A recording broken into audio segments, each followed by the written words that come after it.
Akala mo dahil makulay at parang pambata lang naman yung Roblox, iniisip natin na safe agad ito. Pero guys, ito yung nakakagulat. Ang pinakamalaking panganib ng larong Roblox ay hindi lang kung ano yung napapanood ng bata, kundi kung papaano nito naaapektuhan ang kanyang pag-iisip, emosyon at ang pagbuo ng ugali, lalo na sa mga batang nasa edad na 6 to 9 years old. At marami sa mga magulang, lalo na yung mga gamers ang nagre-react dito. Ang tingin at paniniwala kasi lalo na mga adult gamers at lalo na din yung mga mismong mga kabataang naglalaro nito. Ang Roblox ay isang safe at simpleng laro lang naman. Bago tayo magsimula, kung bago ka pa lang sa ating YouTube channel, huwag kalimutang i-click ang subscribe button at ang notification bell para hindi mo ma-miss ang mga bagong videos natin tungkol sa positive parenting. Kung naniniwala ka na mas maraming mga magulang ang nangangailangan ng ganitong kaalaman, maaari mo ring i-share ang ating mga videos sa iyong mga kapamilya at mga kaibigan. So, balik tayo sa ating topic for today. Guys, marami sa atin, lalo na sa mga parents, kulang tayo sa tinatawag na digital literacy. Akala natin, social media lang ang nagbibigay ng bantang panganib para sa ating mga anak. Akala natin,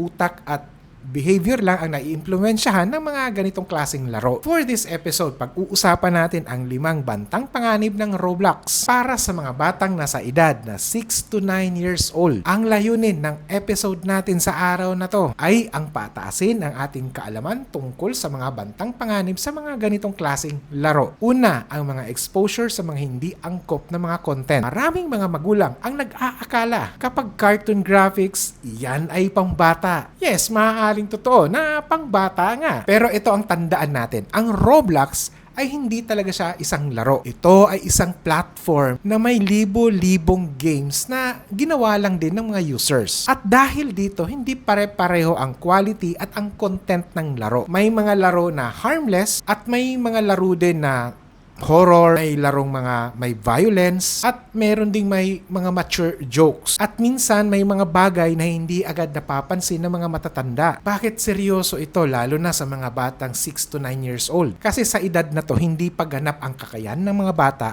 para sabihin ay game lang ito.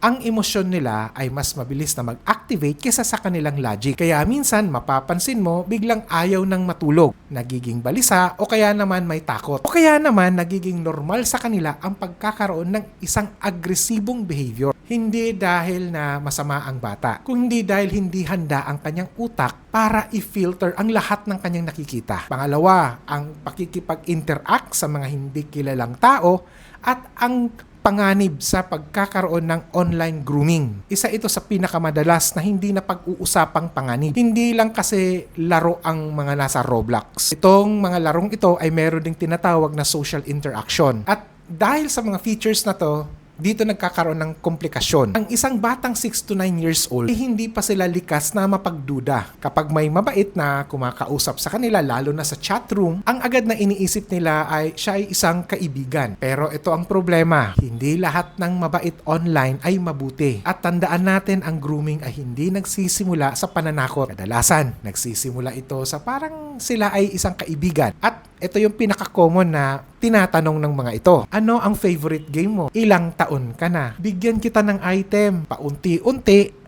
at ang bata ay nagkakaroon ng pagtitiwala. At ang mga ganitong edad ay hindi pa marunong na kumilatis o kumilala ng mga tinatawag nating red flags. Kaya ang pinakamahalagang skills na dapat na itinuturo ay yung huwag kang makipag-usap, kundi dapat ang itinuturo natin kapag may ipinapatago sa magulang ang kachat mo online, iyan ang signal na dapat magsabi at maging open ka na at isumbong mo sa iyong mga magulang. Pangatlo, ang adiksyon at ang pagkawala ng self-control. Napansin mo bang minsan kapag pinatigil mo ang bata sa Roblox, parang sobrang galit? Hindi naman ibig sabihin na addicted na agad. Pero may dahilan kung bakit ayaw niyang tumigil. Ang Roblox kasi ay dinisenyo siya para gusto mo pang bumalik at babalik-balikan mo. Ito ay dahil may rewards, may levels, may bagong unlock, may social pressure, at ang problema, ang utak ng isang batang 6 to 9 years old, developing pa ang bahagi na responsable sa kanyang self-control. Kaya minsan, hindi dahil matigas ang kanyang ulo, nahihirapan lang talaga siyang huminto. Kaya kapag puro Roblox, unti-unting nababawasan ang kanyang interes sa pagbabasa, paglalaro sa labas, pag-iisip, minsan nga kahit sa simpleng pagkain at ang pagtulog. At kapag ang saya ay iisa na lang ang pinanggagalingan, doon na nagsisimula ang malaking problema. Pang-apat, nagiging gastador ang bata dahil sa Robux. Ririnig nyo na ba to?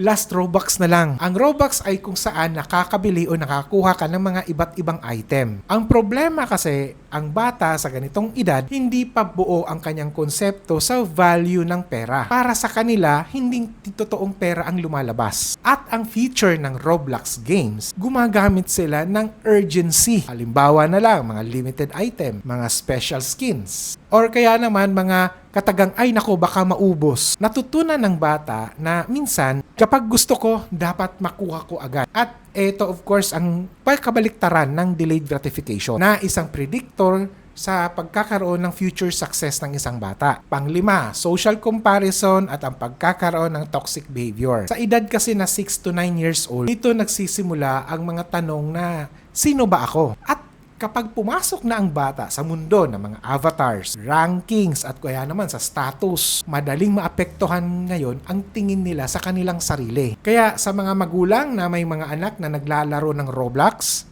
mapapansin nyo ito. Gusto ko ng mas magandang avatar. Wala akong ganitong item. Diba? Parang napakasimple lang yung request. Pero minsan, ang nasa ilalim nito ay ang pakiramdam na ako ay kulang. Dagdag pa natin, marami dyan. May trash talk, may exclusion, may pang-aasar. At sa ganitong murang edad, hindi pa matatag ang kanilang emotional shield. Kaya mahalaga na hindi lang tatanungin na, nanalo ka ba? O mahalagang tanungin din natin ang ating mga anak, anak, ano ba ang nararamdaman mo habang naglalaro? Okay, hindi naman sa ibig sabihin na ako ay super against sa Roblox. Maraming mga bata na naglalaro nito, okay naman sila. Pero ang tunay na tanong sa pagtatapos ng episode na to, may gabay ba na ibibigay ang parents sa kanilang mga anak? May mga limitasyon ba? O handa ba ang development stage ng bata na ma-access nila kung ano man ang ibinibigay natin sa kanila?